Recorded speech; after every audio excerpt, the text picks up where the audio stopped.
straight to the point. Kung gusto niyong ipagawa, Being witness ka, we need someone to bring a person down. sino bang gusto niyong ituro ko? Lumipat na sila Bingo, Lola Nene at Monching sa mansyon. Humanga sila Lola Nene at Monching sa ganda at laki ng bago nilang titirhan. Masaya silang sinalubong ni Yaya Lynn na pinakilala naman ni Bingo sa mamang at papi niya na parang totoong nanay na ni Annie si Yaya Lynn. Umalma pa si Monching nang ipaakyat ni Yaya Lynn ang mga gamit nila sa mga kwarto na sinabi niyang sila na lang ang bahala dahil kaya naman nila, pero sinaad naman ito na masaya silang mapagsilbahan sila bilang pamilya ni Bingo. Sinaad naman ng binata na gusto ng nanay niya na maging komportable sila.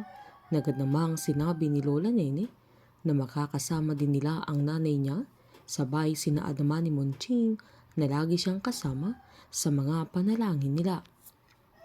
Habang kasama naman ni Caroline ang mga kaibigan niya, na kinuwento niyang hindi siya makapaniwala na niyakap siya ni Cindy. Sinaad ni Stephen na tapos na ang mga problema nila dahil nakakulong na ang pumatay sa mama niya, na sinundan naman ni Jersey na nakakulong nga pero dinidinay naman ni Annie, kaya sinaad ng binata na wag muna nilang pag-usapan.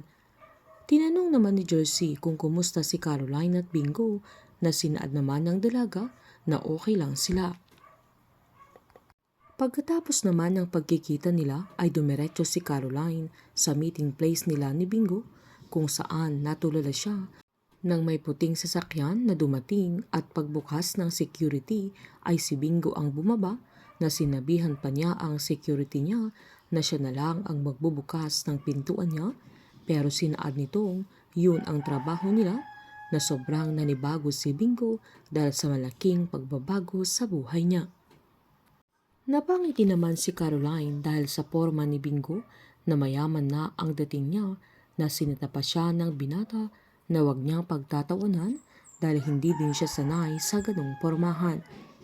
Dumepensa naman si Caroline na hindi niya pinagtatawanan ang binata, na alam niyang matagal na ding inaasam ni Bingo na yumaman siya. Sinaad naman ni Bingo na matagal na niyang gustong marating ang buhay na meron siya, pero ang gusto sana niya ay sarili niyang pagsisikap na hindi sa ganong paraan.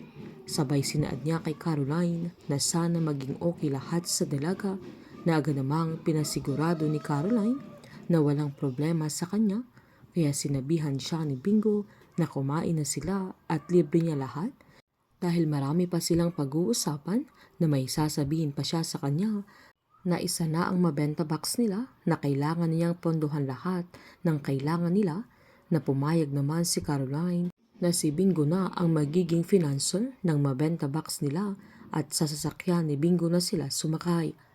Habang magsasabuatan na sila Carlo, Charleston at Mang Balong laban kay Annie, na kailangang ituro ni Mang Balong si Annie na siya ang mastermind sa lahat ng krimen kapalit ng paglaya nila ni Buloy. Painit ng painit ang mga tagpo, sabay-sabay po nating subaybayan ang advance episode at ang nalalapit na pagtatapos ng Can't Buy Me Love dito po sa aking channel. Patuloy lamang po manood at mag-subscribe para ma-update po kayo sa mga susunod na episode. Marami pong salamat.